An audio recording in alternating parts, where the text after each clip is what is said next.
ബി.ജെ.പിയുടെ കേരളത്തിലെ തെരഞ്ഞെടുപ്പ് പ്രചരണത്തിനായി മുൻ കേന്ദ്രമന്ത്രി കൂടിയായ അൽഫോൻസ് കണ്ണന്താനം എത്തിയിട്ടുണ്ട്. പാലയിൽ അദ്ദേഹത്തിന്റെ ഷോണിനൊപ്പമുള്ള പര്യടനം തുടരുകയാണ്. അദ്ദേഹത്തോട് സംസാരിക്കാം. ഇത്തവണ എന്താണ് ബി.ജെ.പിയുടെ ഒരു സാധ്യത? നല്ല സാധ്യതയുണ്ട്. ഷോൺ ജോർജിനെ പോലെ ഒരു സ്ഥാനാർത്ഥി വേറെ എവിടെ കിട്ടും? നല്ല മിടുക്കനാണ്, ബുദ്ധിയുള്ള ആളാണ്, ചിന്തിച്ചിട്ട് പ്രവർത്തിക്കുകയും സംസാരിക്കുകയും ചെയ്യുന്ന ആളാണ്. പക്ഷെ അതിനൊക്കെ അപ്പുറത്ത് കാര്യങ്ങൾ ചെയ്യുന്ന ആളാണ്. നമ്മുടെ സാധാരണ കേരളീയ രാഷ്ട്രീയത്തിൽ വാചകോടി മാത്രമേ ഉള്ളൂ. ഒരു കാര്യം ഇവിടെ നടക്കുകയില്ല. കഴിഞ്ഞ 7 വർഷമായിട്ട് വാചകോടി അല്ലാതെ ഇവിടെ എന്തെങ്കിലും നടന്നിട്ടുണ്ടോ? അങ്ങനെ നടക്കുകയായിരുന്നെങ്കിൽ ഇവിടെ കേരളം ഇങ്ങനെ ആയിരിക്കുമോ? നമ്മുടെ കോട്ടയത്ത് പ്രത്യേകിച്ച് ഈ പാലായിലുമൊക്കെ ഒരൊറ്റ കുട്ടിയുണ്ട്. എല്ലാവരും 16 വയസ്സ് 17 വയസ്സാകുമ്പോൾ വിദേശത്ത് പോവുക. ഇവിടെ പഠിച്ചിട്ട് കാര്യമില്ല, ഇവിടെ ജോലി കിട്ടൂല. ഇതൊക്കെ നമ്മുടെ സ്ഥിതിയല്ലേ?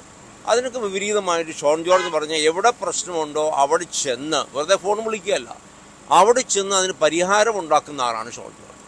അതിനപ്പുറത്തേക്ക് ഒരുപാട് സ്ഥാനാർത്ഥികൾ ഇത്തവണ വിജയപ്രതീക്ഷയിൽ കേരളത്തിൽ ബി.ജെ.പിക്ക് ഒരുപാട് മണ്ഡലങ്ങൾ ഉണ്ട് എന്നുള്ളതാണ്. എങ്ങനെയാണ് സംസ്ഥാനത്തെ ഒരു പൊതു സാഹചര്യം? നല്ല പ്രതികരണമാണ്. കാരണം കഴിഞ്ഞ 11 വർഷമായിട്ട് മോദി കാര്യങ്ങൾ ചെയ്ത് പ്രവർത്തിച്ച് കാണിച്ച ആളാണ്.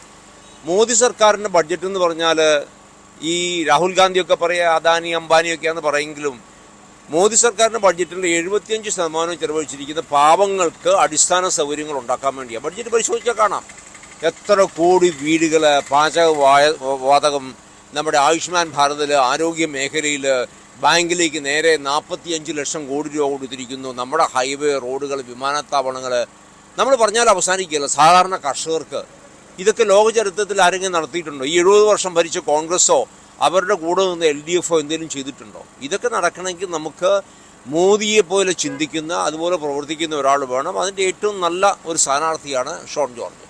കാഞ്ഞിരപ്പള്ളി താങ്കളുടെ ഒരു പഴയ തട്ടകമാണ്. എന്താണ് ഇത്തവണ അവിടെ സംഭവിക്കുക?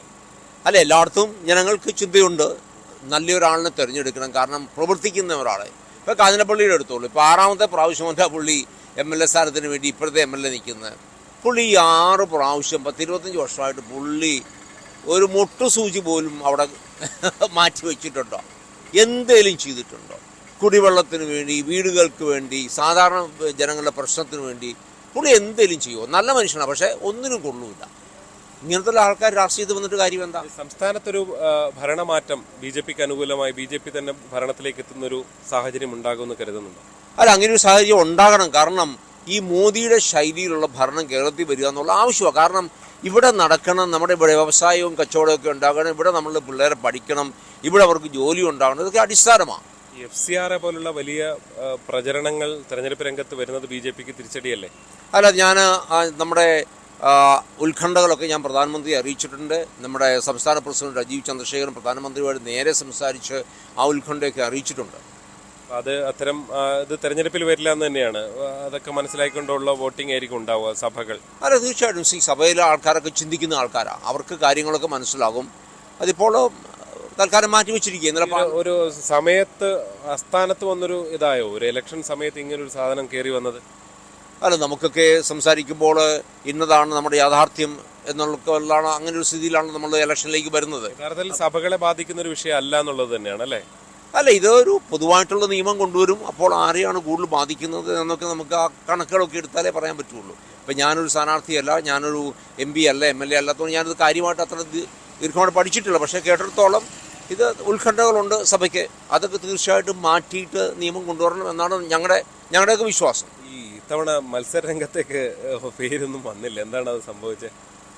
ഞാൻ കഴിഞ്ഞ പ്രാവശ്യം മത്സരിച്ചു, ഞാൻ ജയിച്ചില്ല, ഞാൻ തോറ്റുപോയി. അതുകൊണ്ട് പിന്നെ ഇനി മത്സരിച്ചിട്ട് കാര്യമില്ല. തെരഞ്ഞെടുപ്പ് രാഷ്ട്രീയത്തിലേക്ക് ഇല്ല, ഞാൻ ഈ തെരഞ്ഞെടുപ്പ് രാഷ്ട്രീയത്തിലേക്ക് ഒരിക്കലും വരൂല. ഞാൻ നിൽക്കൂല എന്ന് പല പ്രാവശ്യം പറഞ്ഞിട്ടുണ്ട്. കഴിഞ്ഞ 2 ഇലക്ഷനും, പാർലമെന്റ് ഇലക്ഷനും, 2019 പാർലമെന്റ് ഇലക്ഷനും, അത് കഴിഞ്ഞുള്ള അസംബ്ലി ഇലക്ഷൻ ഞാൻ നിൽക്കുന്നില്ല എന്ന് കർക്കശമായിട്ട് പറഞ്ഞിട്ട് എന്നെ നിർത്തി. ബി.ജെ.പിയിൽ പക്ഷേ മറ്റ് റോളുകളൊന്നും അങ്ങനെ ഇല്ലാതെ നിൽക്കുക എന്ന് പറയുന്നത് എങ്ങനെയാണ് ഒരു രാഷ്ട്രീയ പ്രവർത്തകനെ സംബന്ധിച്ച്? ഇല്ല, എനിക്കൊരു പ്രശ്നമില്ല. കാരണം ഞാനിതെല്ലാം കണ്ടതല്ലേ. ഞാൻ IAS കാരനായിട്ട് 27 വർഷം ഉണ്ടായിരുന്നു. അത് കഴിഞ്ഞ് സ്വതന്ത്ര MLA ആയിരുന്നു.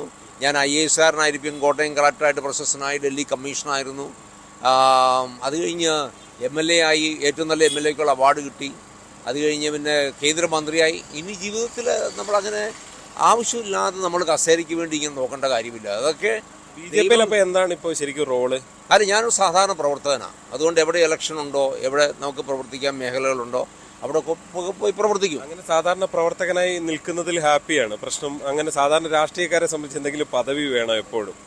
ദൈവം എനിക്ക് തന്നിരിക്കുന്നത് തന്നെ വളരെ കൂടുതലാണെന്ന് വിശ്വസിക്കുന്ന ആളാണ്. ഞാനൊരു ഗ്രാമത്തിൽ നിന്ന് വന്നിട്ട് 42% മാത്രം സ്കൂൾ പരീക്ഷയിൽ കിട്ടി എനിക്ക് ഒരു IAS ടോപ്പറാകാൻ സാധിച്ചു, എല്ലാം ആകാൻ സാധിച്ചു. BJP ഹാപ്പിയാണ്.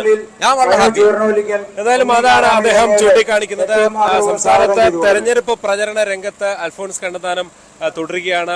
പ്രവർത്തകരെ കണ്ടുകൊണ്ട് അദ്ദേഹം തന്റെ പ്രചരണ പരിപാടികൾ തുടരുകയാണ്. ഇനി തെരഞ്ഞെടുപ്പ് രാഷ്ട്രീയത്തിൽ ഇല്ല എന്നുകൂടി അൽഫോൺസ് കണ്ണന്താനം പ്രഖ്യാപിക്കുകയാണ്. പാലയിൽ നിന്ന് G. ശ്രീജിത്ത്, News 18.